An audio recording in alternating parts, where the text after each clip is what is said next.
All right, ladies and gentlemen, it is Monday, October 17th. It's Mondays with MAZUR, Scene Magazine's best podcast.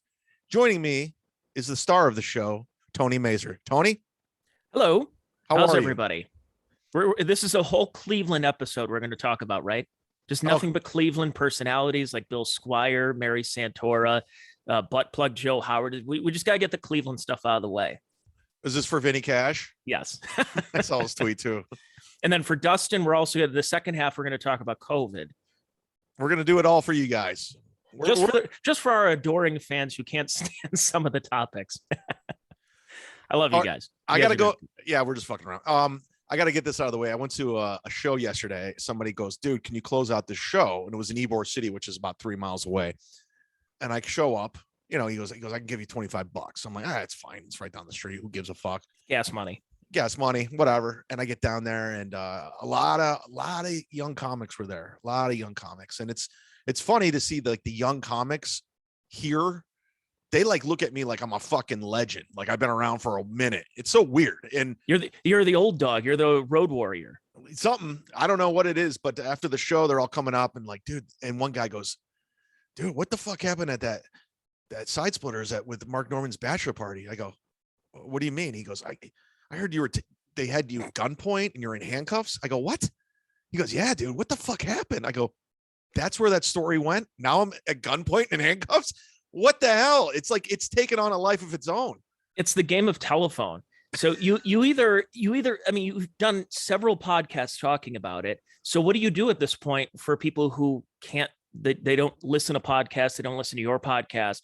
You almost have to just embrace it and just make it as absurd as possible, where you're like, well, it's there are a lot of stuff. There's some true, some not true. You just got to basically almost lean into it, because I think that makes it even funnier, because then it gets even more absurd, where like you were thrown out of there, like you were taken out in handcuffs and gunpoint. Then it gets to the point where Bert Kreischer's the one who had guns, and it's just as absurd as it can get. And you almost just at this point, look, we're already canceled people.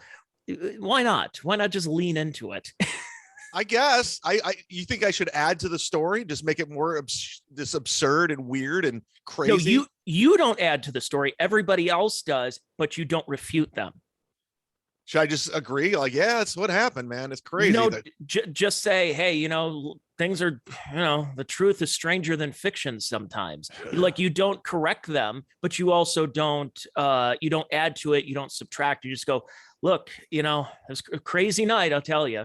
And so some people will believe that, yeah, you were about to go in there guns a-blazing like Tony Montana. Or it could be as simple as you were just asked to leave. Yeah.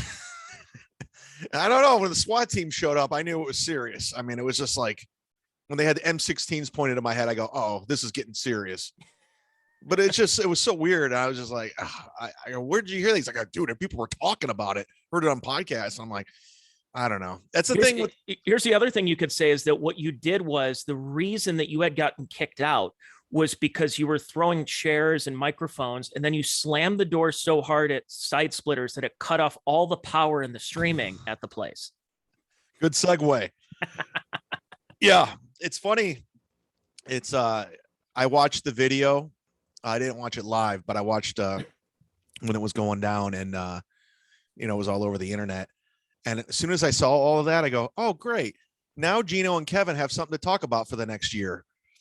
Because that's all it is. It's all content. You got a fucking 53-year-old and a 63-year-old acting like children, and they're looking for anything to talk about. Anything at this point. So, okay. So for folks, I think that probably half or the majority of our audience knows what we're talking about. But for the other portion, what is going on? What are we alluding to when we say a 53-year-old and a 62-year-old slamming doors? Yeah, so apparently, I mean, it's the videos making its rounds. It's hilarious how bad people want content and how they'll do anything for something to talk about. There's like a bunch of clickbait podcasts now. There's like this one dude. I don't even know who the fuck he is. I didn't even watch it. But is his name Ray DeVito? Oh, don't even get me started with that guy. I've never met anybody as desperate as that guy trying to get something going. But this guy is, and I think it's some girl. They're like, I don't even know. They're from like Minnesota. Now they're doing a podcast on me. I'm like, who are you people? But they're all just trying to get clicks, whatever they can do to get clicks and people to watch. And that's exactly what Kevin and fucking Gino are doing. They're trying to generate some sort of drama and get something going, because I'm assuming Kevin probably lost some Patreon. Not a lot of people are watching In Hot Water, so they're trying to get something going, and that's all it is, in my opinion. What's your take on it? Yeah, I kind of agree with that. I mean, especially the whole Gino thing over the summer with Pat Dixon, is that the punch, didn't that happen at the end of June? And it's still going on as far as content. I think Gino has not done one In Hot Water where he hasn't mentioned Pat Dixon, the punch, the incident at John Sullivan's across the street. So yeah, it is good for content. My biggest takeaway is that every single person in that room, aside from Bobby and Garrett and everybody, but every person in that room was born in the 1960s. And it's like high school still. I mean, you're talking about Kevin was born, I believe, in 1960. Cumia in 61, Levy 62, Gino in 68. I mean, we're not talking about children. We're not talking about TikTok stars or anything. We're talking about men who are either older Gen Xers or late baby boomers. Well, the problem is they fell into this weird drama thing, and because they don't have anything else. Like, I purposely went another direction with my podcast because I knew there's a shelf life to it, because eventually you're going to eat your own, and that's exactly what's going down. They're eating their own at this point, because who else are you going to feud with at this point? Like, you could point the finger at Gino, you can point the finger at Kevin, because if you look at them, the common denominator between Kevin and Gino is them. Like, look at all Kevin's feuds, like fucking Lenny Marcus, Brian McCarthy, me, Gary Goldman, Bobby Kelly, Jimmy Martinez, Chris Red, Leslie Jones. And then you look at Gino, Pat Dixon, Aaron Berg, me, Kevin. It's just like, you guys are the problem, both of you, and you're looking for content, and now you're fighting each other. That's what it is. Well, and you say this, and I say this too, is people who did do that at one time. I mean, it's easy to fall into a situation where you're looking for content that's kind of something where you can have episodes kind of revolve around you. And I'll be honest, when I got let go from my radio job and I kept it quiet for a little bit and I dedicated a couple of podcasts over the summer to it, then I'm like, you know what? Kind of milk this as dry as I could.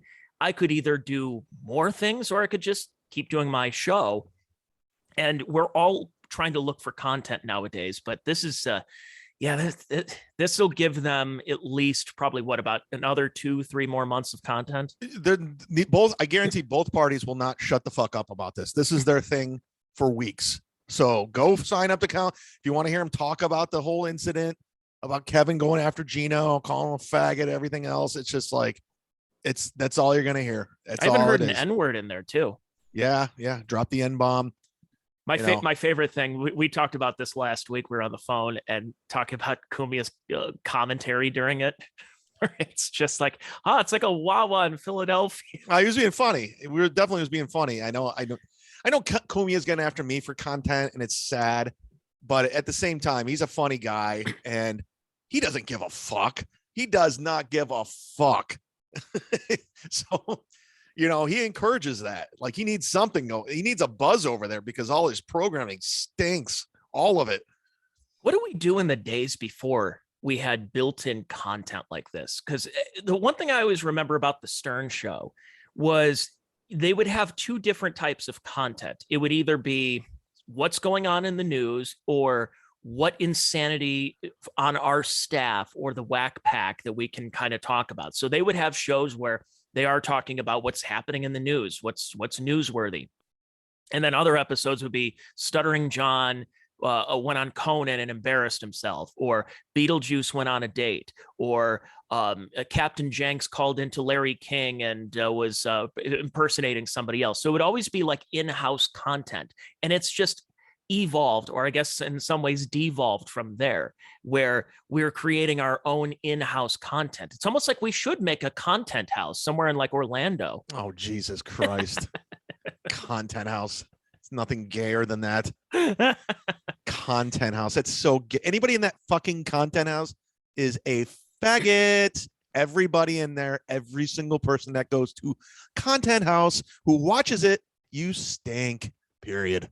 It's That not even in the stinks. Poconos where they have those heart-shaped hot tubs where you can go in there and do content and sit in there and house. crack open a beer and, you know, talk on a Twitch stream. I cannot wait to attend Comedians in the Compound on the 27th. I'm gonna go. Listen, you know me, and I've been around for a while. I've been around. I don't pay for comedy shows. I'm in. I know everybody, but I'm paying for this one. I'm sitting down. I'm getting the whole improv experience. I'm getting appetizer, 2-drink minimum. I'm gonna take it all in. I want to see this show. I want to try the mozzarella sticks. Oh, I'm taking it all in. I'm gonna tip 20%. I'm gonna use a credit card. It's gonna be fucking great. And I'm gonna take it. I want to see the magic of Gino. Because I've never really seen Gino do stand-up.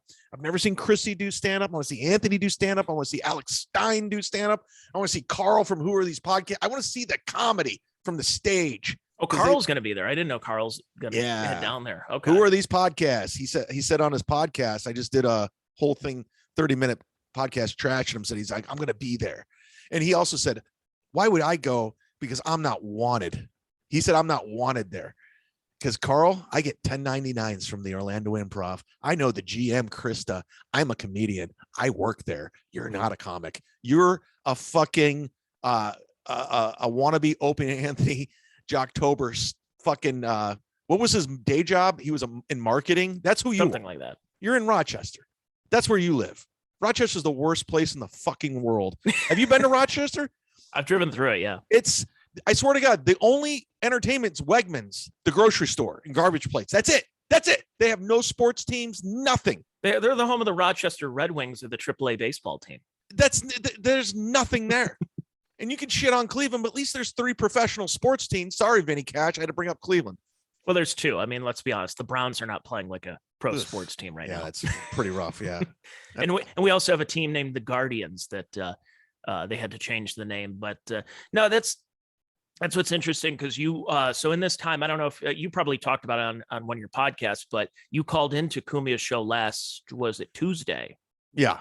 And you got a lot of that off your chest about Chrissy Mayer and Carl and Gino and Kevin. And Kevin didn't want to be on the air when you were calling in. Nobody has the balls to do it. Everybody sucks up to Kumia and sucks his dick. And I don't. And I'm not. I'll just say what I want to say. Good one, boss. Yeah. So I'm doing what a lot of people are saying. Chrissy stinks. She does. She's just not good. And he's an enabler and he pays her money. And it's sad. He surrounds himself with ass kissers, and that's what it is. And I don't give a fuck. So yeah, I called in and I'm cool with it. I'm cool with it. I don't give a shit. Do you think Gino gets fired? No. Do you believe Kevin lost his $100 a week gig being a guest on the Kumia show? Here's the thing about Kevin, and I'm not like, I worked with the guy closely for a year and a half. I know him very well, on and off mic. He's difficult to deal with, and at the end of the day, he's just out for money. He just wants your money. That's it. And so I know what he's doing. I'm not like, I don't see the magic Kevin Brennan like a lot of people do anymore. Like I see behind the curtain of all this shit. Once you see how the sausage is made, you're not impressed. Well, you said that about Bert Kreischer too. Yeah, it's the illusion's gone. It's gone. And the same with those guys. They're gonna milk this fight or whatever the fuck it was. They're gonna milk it, both of them, for who knows how long. Do you think that means also that Ray DeVito is gunning for a compound gig or something? Ray DeVito's not even on my fucking radar. Guys, it's just the desperation. I mean, he's just trying to insert himself in all this drama. It's just like, dude, give it up already. It's over. It's over, dude. It's over. You're clinging to Kevin. It's not working, bro. It's just not working. Yeah, this is and this is what I want to bring children. up. Definitely children. Let me pull this one. Oh, Jamie Kennedy just texted me. How about that for a name drop? Look at that. Are you getting, what was it? What was this show? Zapped? Punked? Zapped. William Zabka. Y'all been zapped. Oops. Nope. I pulled up the text messages accidentally. Wasn't his phone number though. No. Oh, that's good. Okay, yeah, you're right. Make sure you give out phone numbers because that's one good thing for content. By the way, it's not like it's the 90s where that's your only form of communication. Like you can get a hold of anybody at this point through any social media platform. So giving out a phone number is not a big deal at this point. It really isn't. We should do a chat. We should do a podcast where we obscure famous people's phone numbers in our phone, like in our contacts, and just like, look who I have. And then we just go back and forth. It's like, well, look at here. Here's my here's this person, here's this famous person. And we just do that. And people are like, is this a bit? When is this going to stop? And then we just, all right, that's it for today's Mondays with Mazur. Catch you next week. You see this tweet right here? He has me blocked, so I had to open up a fake account. John Melendez, he wrote, Kumi arrested, Levy arrested, Hatley arrested, Zumock arrested. Notice the trend? What's the trend? And then he later on goes and says it's because we're all Donald Trump supporters. Oh, okay. You support that dotard, which I love. I love when anyone uses dotard, which is just you trying to say retard, but hiding behind it. That's what I remember. All the blue checks who always like, if you called somebody on Twitter just like, hey, you're retarded or a retard, they were like, oh, hey, wait a second, that's an insult from like the 80s. I can't believe you're still using that. But then they at the same time they started using that a couple of years ago when I think was it Kim Jong-un or one of the world leaders had used that word. It was like that was what it was translated. So they kept saying dotard just so they can say that. Yeah, it's misspelled your name too. I know. That's fucked up, John. Come on, John. By the way, worst part Carl, about that is you misspelled it. Am I allowed to talk about John? Is that I guess I'm off limits. I'm not allowed to bring up John Melendez. There's a monopoly on Stuttering John. Only Shuley and Carl can talk about Stuttering John and Bob Levy, but everybody else, and Kumia too, but everybody else cannot talk about. Yeah, I got a stern talking to that I brought him up.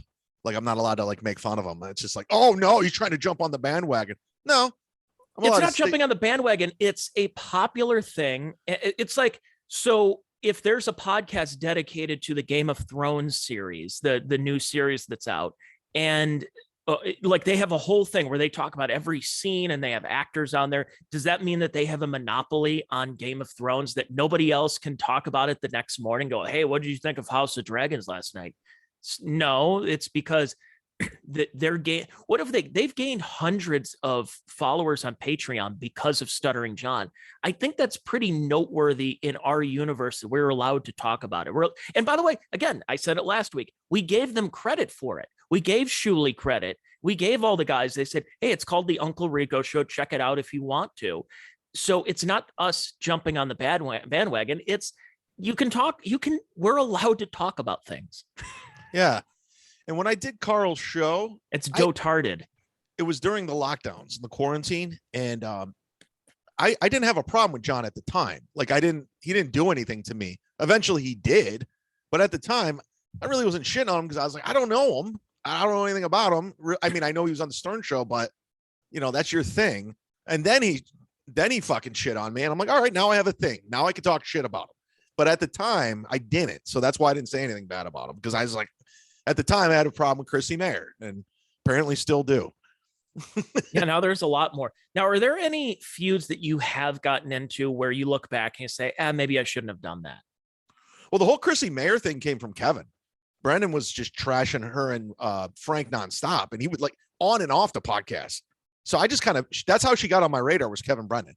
So they never really went after Kevin. They just went after me, and they doxed me and they did all that. So they just kind of fed into it with me, but they didn't touch Kevin. And, but it all came from him. That's where it started. But I wish I wouldn't have gotten involved with it because I don't really give a fuck. And I didn't know who Chrissy was. And I wish I didn't. I mean, but at the time you think about it, I talked about it the other day where Chrissy started out as she was an improv actress who would do characters on In Hot Water. So they would have her on there as whatever, if there's like somebody in the news. And I thought for its time, in the peak of In Hot Water, and I know you weren't really a fan, but I liked how corny Still it not. was. And Aaron, I mean, obviously we all know Aaron made the show because it's just not the same. It's the Gino Bisconti show right now. But at the time when they would have Mike Figs and they would have Chrissy Mayer on there, I think it worked for its time.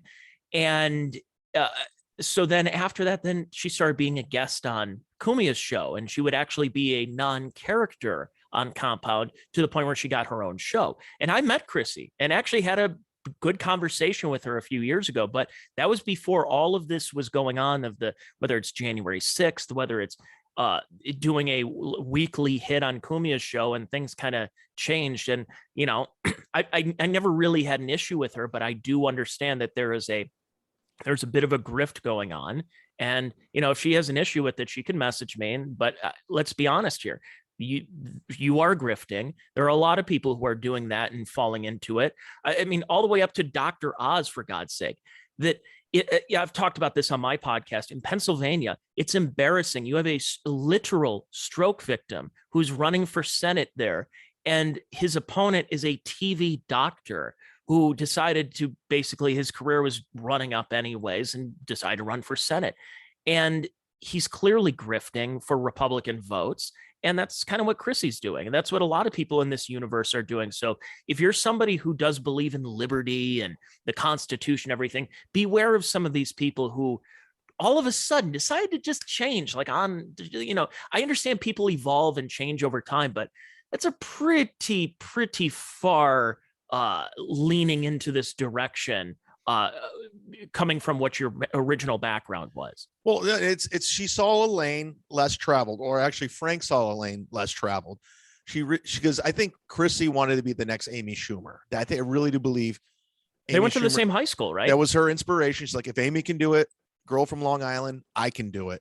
And she realized, you know, Amy went far left with her politics, you know, and divided her audience. And they're like, you know what? No one's doing anything on the right side. We got to show a Kumia. Let's lean into this. So that's when she became a right-wing political patriot hack. And because who's in her lane now? Nobody. None of these female comics are going right. None of them are going, you know, and so they're cheerleading to their own sides. And it's so apparent. And the fact that Anthony won't recognize it, and the fact that Anthony still shits on me, but not her. And I'm like, all right, I know what you're doing. I'm not stupid. I'll take the turbulence right now. I think you need to be trans. Maybe if you grow tits, maybe you'll be back on his radar. Yeah. Or if I was a 13-year-old girl, we'll see what happens. But no, my whole thing is like, I'm calling out bullshit right and left. If you're not authentic, if it's not coming from a good place, I'm calling you out. And that's what it is. Well, like it's a good transition here because today. Speaking of transitioning. Yes, exactly.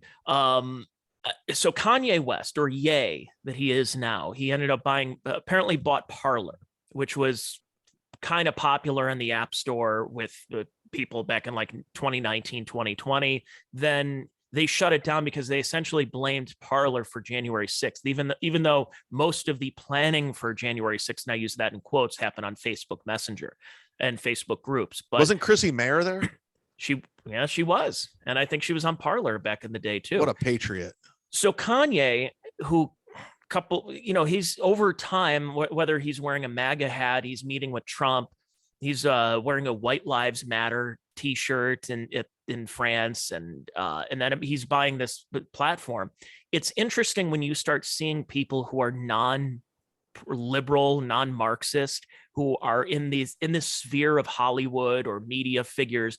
And I always say, you got to beware of some of these people. And then, of course, Kanye comes out last week and says, yeah, I'm going DEFCON 3 on Jews. And you're like, yeah, see, this is why you got to watch because you can say, hey, gosh, this Kanye is kind of, it seems like he's red pilled. He's waking up a little bit. And then he goes DEFCON 3 on Jews. And you're like, oh boy, well, it's beware of who you put your support behind. I refuse to talk about Kanye West because it's so obvious what he does. It's anything for attention. So you think it's just all attention seeking. He's not genuine about any of this. No, it's all attention. Anything he can do, nothing he says shocks me. Nothing he says, it's not going to make me go, oh my God, I can't believe it.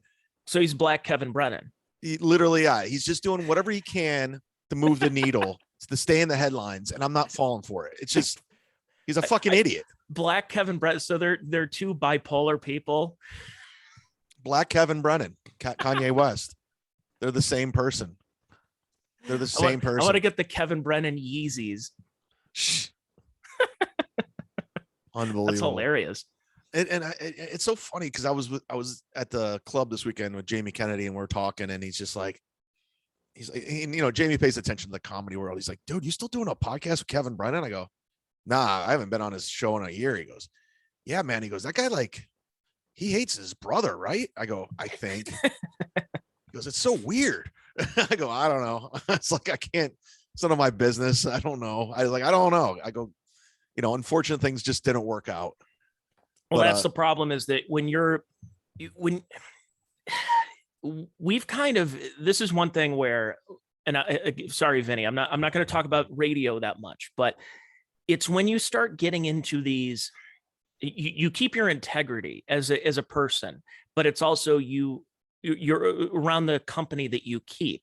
And so you do have that. It's like with Cumia, for example, he's always going to be attached to the Opie and Anthony thing. And Opie, no matter how many weird live streams he does on his Facebook from a beach or from his car or under a bridge somewhere, he's always going to have the stigma of the Opie and Anthony show attached to him. So you're kind of like on a trident. You're on a double-edged sword here of, you have both Cleveland/Alan Cox attached to you, and then now you have Kevin Brennan. So you come home and everyone's like, oh, I listened to Chad back in the day, and he was on Alan Cox. And then you also have that's the guy who was Kevin Brennan's guy for a while. So it's a weird universe where you have to almost tell everybody, I'm not a part of either of them anymore. So well, you know, it's so with your lives. I always hear different pockets. Like, I remember people saying, you're nothing without Mike Polk.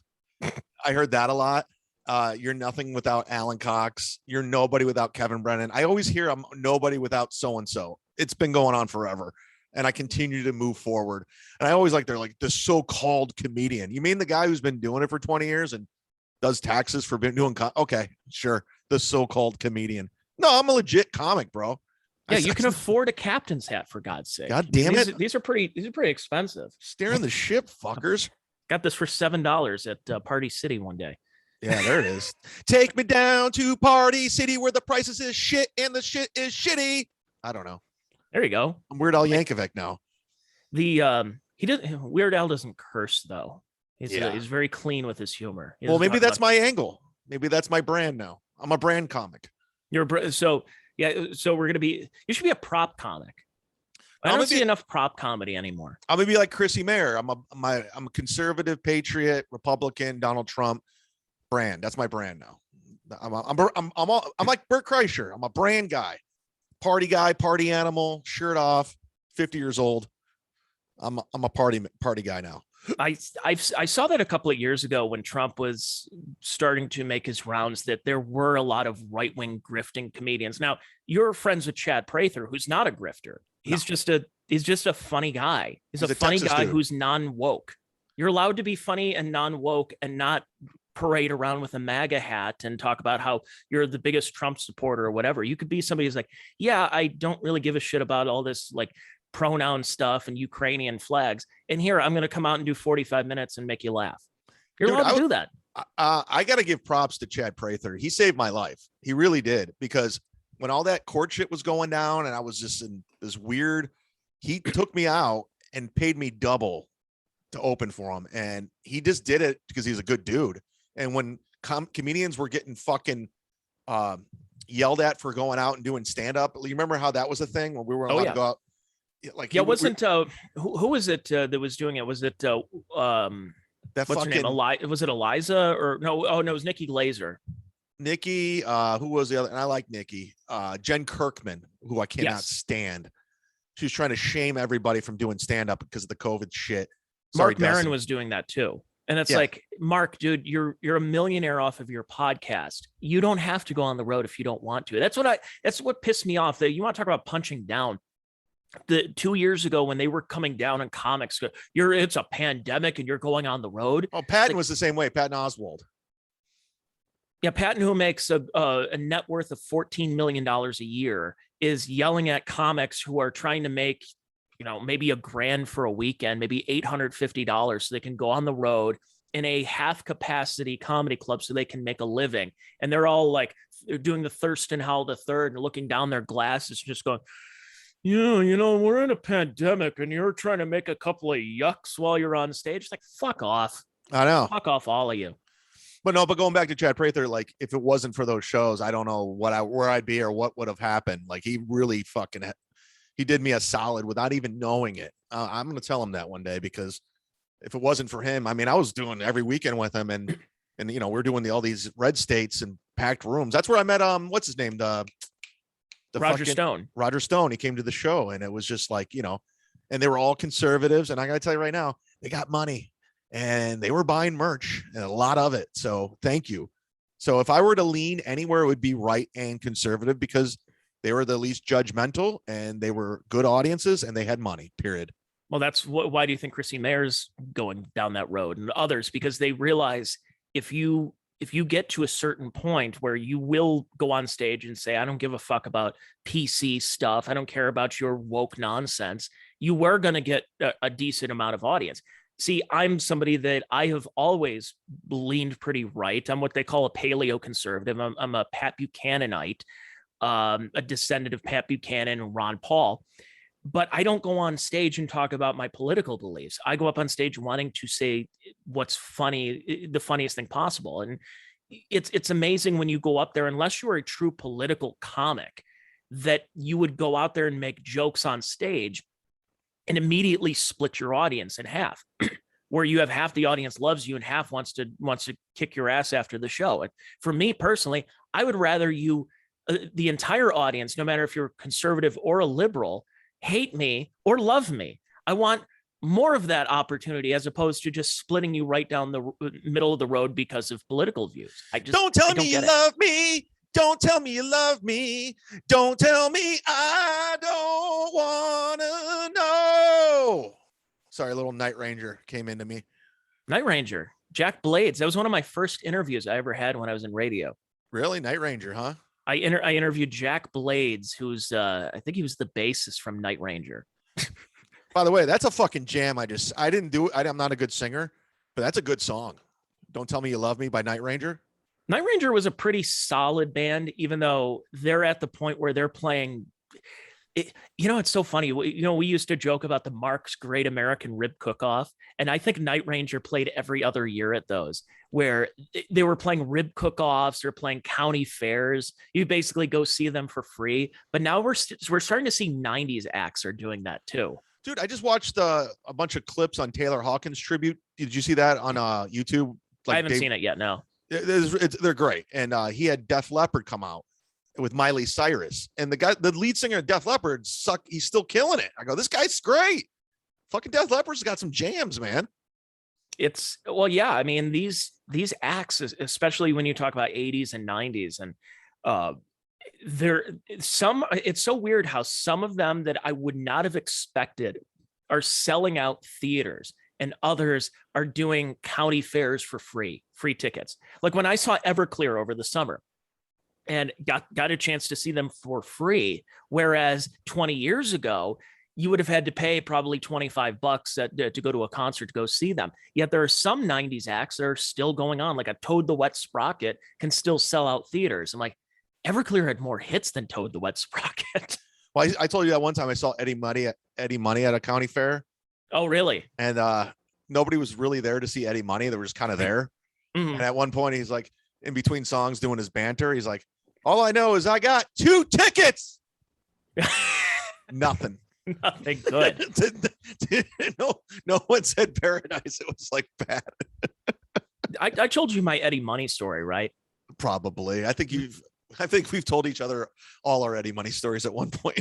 Usually when I say I think I've told you, it's not just you, but it's also the audience. I did get a chance to interview him about a year before he died. He had some really shitty reality show on a network nobody's ever heard of. And it was him and was it Compound Media? Yeah, it was right before the Wet Spot on Mondays. By the way, when I called into Anthony's show, I wanted to ask him, I go, can you please rank your shows in order from best to worst? on Compound Media? I want to hear it. Where's Bill Schultz's show? Where is that? Is that middle of the road? You know, how's By the way, Anthony was annoyed, like, because Anthony is hilarious without a doubt, but he also is a little bit of a narcissist. I know he says Opie is, so is he.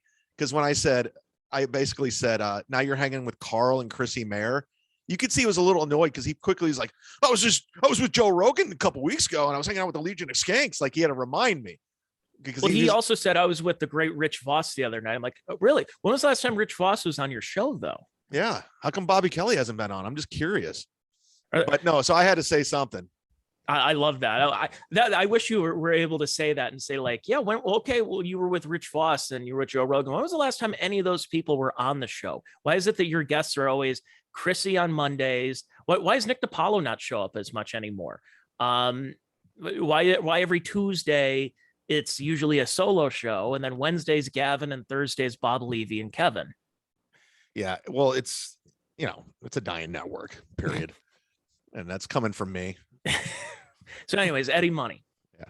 Eddie Maloney, who was a former cop who I don't know how he was never arrested because he shot that man on the Mexican border. But anyways, song puns.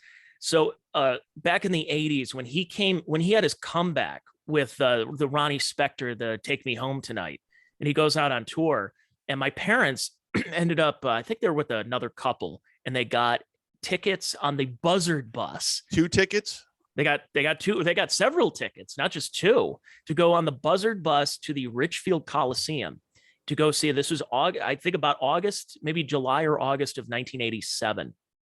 And they had the opportunity to go backstage, and my mom, so they were backstage, and my mom, for whatever reason, kissed Eddie Money. I don't know why, like just after, instead of like a hug, it was a kiss. And my mom's not a drunk or anything, and she's certainly not a groupie, but it was funny that for years we perpetrated this myth that Eddie Money is actually my real father, because right around that time I was conceived. Wow. So it was a whole big joke. And I actually got a chance to tell that to Eddie Money. And I said, Eddie, I think you might be my father, and I told him the story, and he's like, yeah, I think I'm a lot of people's fathers. Can we change your name to Tony Money? I want to, yeah. You can hang out with Vinny Cash. Yeah, Vinny Cash and Tony Money. We got to do a podcast. Oh my Cash God. Money. The Cash Money podcast. Dude, I will listen to the Cash Money podcast. Vinny, if you're listening, fucking fund it. Let's do it. The Cash Money podcast. Come on. Let's do this. Oh man, that's great. Yeah, the Cash Money podcast. Hey, it's Cash Money podcast. What's going on? And we play the OJ's Money, Money, Money, or Money by Pink Floyd in the background. You know what's so funny? And I was talking to, who was I talking to this weekend? I don't remember. But like all these fucking podcasts, they're all talking about me, all of them. And I'm not even listening. It's so fucking hilarious. I'm down here in Tampa living my best life, having a great time. And right, they're all Mabry talking about me, all of them. It's so fucking great. And then I'm going to do sold out shows with Jim Brewer. I'm loving it. Ba-dum-bum-bum-bum. Keep talking, people. Keep talking, good or bad. You're talking about me. Just it's a lot of Zumock. You got to be on more podcasts. I'm telling you that I don't know if you're banned from the Uncle Rico show, but you got to go on there and talk about Stuttering John. I was supposed to go on. I don't know what happened. I think it was the Cumia shit. Everyone was like, I don't know. Everyone's scared. They're like, oh, what's Anthony going to think? But I don't know. It's just weird. It's just so strange. Like am I polarizing? What am I doing? Like, is it just because I'm just speaking my mind and saying Chrissy's not funny and people are like mad about that? Or I told Anthony he likes his ass getting kissed. They don't like that. Is that what it is? Good one, boss. Yeah. It's just this like, guy I don't gets know. it. I don't know. I'm sorry. I'm just being honest. Sorry, guys. But it is what it is. Right, Tony? Absolutely. That's what we like to say in the business. That's what we say in the fucking business, people. That's what we say. I want to get your thoughts as we're wrapping this podcast. We're getting near up against it, right? We're almost up against it. So I mentioned Pink Floyd, and I want to get your thoughts on this because the other day I was on the treadmill and I put the Animals album on, which is like 4 or 5 songs, but Dogs is 17 minutes and Sheep and Pigs are like over 11 minutes. And it's a masterpiece. Yet, and I'm sorry, Vinny, I'm going to talk about radio here. is that why did rock radio kill bands like that are great bands like Aerosmith, like Pink Floyd, where they have to play the same 5-6 songs over and over again? And I noticed that because you're also a Beastie Boys fan. And there's a lot of pretty good Beastie Boys songs, but if you listen to regular radio, Beastie Boys essentially has You Gotta Fight for Your Right to Party, Sabotage, maybe Intergalactic, and that's about it. Like virtually nothing from Paul's Boutique gets played on the radio. Maybe gosh, yeah. There's some bands where it's like, wait a second, this is a pretty good band, but rock radio ruined this band. Yeah. I've never been a big Pink Floyd guy. It's just not my thing. I don't know why. I just never connected. I know Roger Waters was just on Rogan. I listened to a little bit of it, but is he talking about the Jews again? Yeah, he's very outspoken on the Jews. And I don't know. I don't really understand. Like it's the gatekeepers obviously filtering in their nonsense, and they all got fired from terrestrial and they went over to Sirius and they ruined that too. But I mean, who's really listening to the fucking radio for music at this point? Like, who's, with all this technology, who's actually dialed in on that? I don't understand. I don't get background stuff. Yeah. It's the UPS driver or the truck driver, I get, but I don't understand who's really listening to this shit. Especially once these trucks, that somebody who's on an Amazon truck or UPS or whatever kind of, like maybe a CDL or non-CDL truck, once their cab gets updated, like they get a new cab, they're probably not going to have a radio antenna anymore. That if anything, it's going to have at least an adapter where you can plug in, or they all have Bluetooth. I think since 2016, new cars and trucks all have Bluetooth. So if you have that opportunity, then you'll be able to, Jamie Kennedy. No, this is my playlist. I put together, I have Apple Music, and I put together a playlist, and I just press play. And on my playlist, I'll play it for you. I got Eminem, The Ringer. I have Living Color, Middleman, Living Color, Cult of Personality, Public Enemy, Brother's Gonna Work It Out, Dot Hackers, Order, Disorder, Genesis, That's All, Nikki Costa, Everyone's Got Their Something, which is a great song, Gang of Four, Not Great Men, Pearl Jam, Present Tense. This is my John Frusciante, Second Walk, Red Hot Chili Peppers, The Greeting Song, Gang of Four, Natural's Not In It. Then I have Van Halen, Mean Street, and Van Halen, Unchained, Queen, Dragon Attack. That's my playlist, and I don't need to listen to the radio. I just put mine on shuffle just for fun, and I've got Stained, Danzig, I've got Eminem, Allman Brothers, Michelle Branch, I have Greg Street featuring Nappy Roots, Gonna Be a Good Day, I got Stone Greg Sour, Hughes. Olivia Newton-John, Little River Band, and Bowling for Soup right up there. It's like all over the place. You can't get any of those. Maybe a couple of those you get on regular radio still, but it's not the case. And by the way, Vinny, we're talking about just radio in general, not Cleveland radio. Love you. Just wait, Dustin, we're going to talk COVID next. We should go out to Salt Lake City and hang with Vinny. Is that a good time? If you okay, so when you look at your patrons, how many of them have you actually met in person? Good question. Or how many people these comics or these people talking about me on the internet have I met in person? Like, I've never met half of them. And they're all usually nice to you when they meet you. Yeah. Like, I know Kumia in person. I know Gino in person. I've never met Chrissy in person. I had a really good interaction with Ski Mask about 2 years ago in person. Right. Keep it moving. I don't talk about that guy. I don't like him. I don't know him. I don't want anything to do with him. See, by the way, what I do on this podcast is I set Chad up the way Chad sets up when you were on MLC or when you would be on with Jim Florentine, and you set them up. You say, what? You don't like those Facebook games? You don't like here's 10 concerts, 9 of them I've been to, but you have to find out which one I didn't go to. Yeah. No, it's with that dude. It's just like, he's nothing. It's just like, there's nothing. Like, I'm not even like, we shouldn't even be in the same sentence together. Like, I don't know the dude. It's weird. So I just don't even entertain him. I just literally ignore everything he does. And it's just, he doesn't exist. And it's great. I met Fred Sanford. He was a former hater, came to a show. Now he's a big fan. Kevin Michael, we both know. Jill Early. I know Jill. I did a Kevin got me this, by the way. Oh, that's right. This is a Six Flags. I was Six Flags, there Ohio. when you got it. Dominic Sin, we did a podcast together. He's funny. I'm going through my patrons right now. Who do I actually know? I know Justin. You should do another one of those hangouts where the Zoom hangout for the subscribers, the monthly Zoom that you used to do. I got some ideas. There was one where I remember it was Ray DeVito was on there. You had me. I think there was Ashley. I think Gary Coe may have been on there. I met Ashley in LA. Alexander Burton. I know him. Tyler, obviously. This is the Ring of Fire we're doing right now. The Ring of Honor, I should say. I think I met Crumbum. I think I did a podcast with Lenny's Printer, but I'd never met him. I think he's very funny. Yeah, Lenny's Printer came on the football podcast last year. I thought he was very funny. He's too Team Kevin though. Like he's like, I'd like to have him back on, but he's like, oh, I gotta represent Kevin. The allegiance, yeah. Decoy Contrarian, I met him. He came to my show and he's from Minnesota. Have you ever met this guy named Gladwell Ape? Oh, of course. Of course I know Gladwell Ape.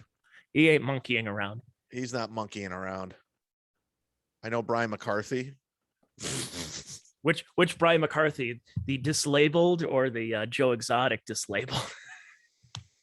That's still one of the funniest things ever. I guess Flat Cat lives in Tampa. I never met her. I know Dan Novak. Dan Florentine. I know Dan Florentine. I'm just going through all that. Larry Housel. I know Larry. I'm just going through these. Give him a shout out. I know Lorraine. She's a big radio. She used to listen to me on Alan Cox. He'd be like Stuttering John. It's like, thank you for your donation. Thank you for your donation. I'm actually Stuttering John out. I think I'm getting burned out myself. It's too much. Yeah, he's a fucking buffoon. He's a moron, but it's just like, you know, I mean, obviously he's a buffoon, but it's just like too much. And I think when Shuley and Bob did it, they do it the best. So everybody else trying to do it, it's just not as good. It was fun while it lasted. Yeah, it was good. It was a good run. It was a good run. Well, we've moved on now. We were talking about the Kevin Gino thing. So Stuttering John takes a back seat for probably in the next 2-3 weeks. I'm not going to listen to his show because I just don't like it. And it's no offense to Gino. I just don't. I'm not in. I'm not his demo. Let's just say that nicely. But I guarantee today. You're not retarded, right? That's all he talks about is Kevin. I guarantee that's all he talks about. I'll bet any amount of money that's all he talks about is Kevin. I put it out there saying that I'm like, should we get Gino on for, because you and I were texting back and forth on Friday, and I said, do you think we should get Gino on the podcast? And you said, you can get him. He's like, he likes you more. And so I put it out there. I said, what do you folks think about Gino coming on the podcast? And my responses were, can't say I'm going to watch. Yeah, he's an acquired taste. You know what's so funny is like this shock jock thing that he's doing, it's not who he is. I know him. Like, even Florentine said, he's like, the Gino he knows used to have inspirational quotes. He would listen to like, you know, chick music. So this whole shock jock thing. Gino's being a fag. Yeah. So he's doing this because I feel like it's out of necessity because he's attached to Kumia now. So he's doing things trying to push buttons and it's just not working. I don't know. That's just my 411. He says I'm losing my mind and stuff. I go, look at you guys. Anybody from sounds like projection saying I'm crazy. Look at you. Look, you're fucking almost going to fisticuffs with a 63-year-old man. It's out of control. It's like you guys are lunatics, all of you. Like, well, I've been told that recently. I did a podcast yesterday about that, where people think like, Tony, we used to have rational, reasonable discussions with you, but we can't anymore. And I'm like, yeah, because you for 2 years listened to Dr. Fauci and wanted things shut down because you didn't want to get the sniffles for a day. It's like, yeah, you know what? I kind of cared more about other people. So yeah, you may think I went full on Alex Jones, but I don't know. I mean, yeah, I probably have. I've self-sabotaged myself many times in my life and career, but I've been right about a lot of the COVID nonsense. Anything from shutting society down to telling people they need to take a shot in their arm with an unproven quote unquote vaccine, and we should shut businesses down, and you're not allowed to work, and you're not allowed to live real life without it. I'm like, yeah, you know what? I think I was right about that, and you were wrong. So because you're wrong, now I'm the irrational one. Yeah. I'm the crazy one. People, they don't like to be uncomfortable. They don't like turbulence. So when you take a stand or you come up with a point of view that's not a part of the, the cheerleading crowd, you're looked at as a problem, Well, and when you present evidence to their contrary based on what they were told, when they were told a year and a half ago that if you get the vaccine, you're not going to get COVID. And basically every single person who went out and got the vaccine ended up getting COVID. So it's almost like you were lied to in order to do that. And you killed Bob Saget. They killed Bob Saget. Pfizer. No, that was Frankie McDonald who did that. Oh, I don't get it. Yeah, it's because you don't watch In Hot Water. No, and I won't. No, but that's what was funny about it was the whole thing is when you present to normal people who don't read between the lines like we do, that they were lied to. These people don't wake up and go, well, shit, maybe I was lied to about this, and maybe this too. No, they just go, no, there must be some kind of glitch in the system. It's okay. I'm just going to live my normal life. So therefore, anybody who was a canary in the coal mine is a right-wing Alex Jones conspiracy theorist who can't have rational or reasonable discussion. And that's why a lot of people I know, even personally, say that, yeah, we had to unfriend you, we had to block you because it's like, we can't. You just lost your mind. It's like, then fuck off. Then I don't want you in my life. Then. Yeah. If I'm wrong, I don't want to be right. I was talking to one of my buddies, Adam Nutter, about this on a podcast, and I said, have you noticed in the last couple of years? I hate his last name, for the record. I know but it's, yeah, exactly. At Nutter, I barely know her. Anyways, he's one. I said, anybody who I've gained like a friendship with, none of them are liberal in the last couple of years. None of them are progressive. They're all either libertarian or right wing because they're the only people who have some kind of rational thought that they don't abide by everything that's been going on. It's just it's weird. It's like, if anything, I've lost a lot of people who are progressives. When I was getting canceled by Patton Oswalt and Chelsea, it was all liberals. Every single one of them that was coming after me, piling on, they were all liberal. Every single one of them. Not one conservative, not one Republican, not one. So that's why I was just like, okay, this side is crazy. And that's where I took my stand. I'm like, okay, I'm not a political guy, but I'm not fucking with you guys anymore.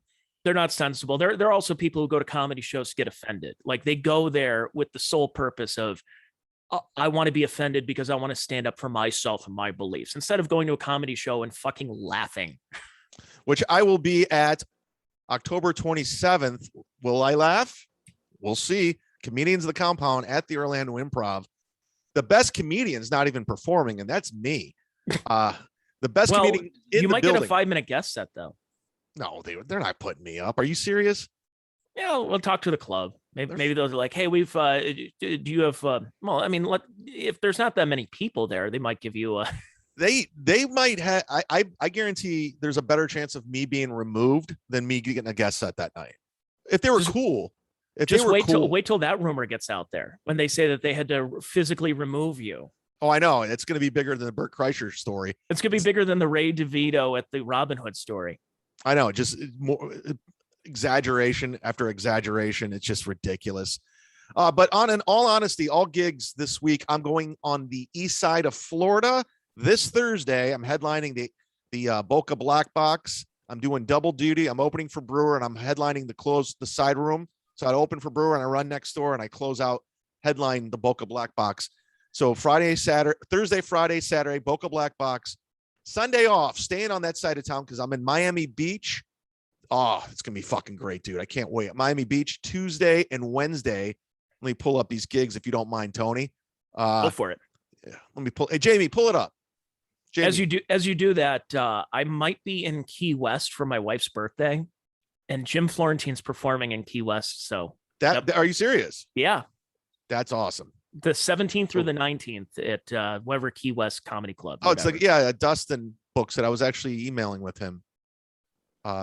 Yeah, he does You should go down there for that weekend. That'd be fun.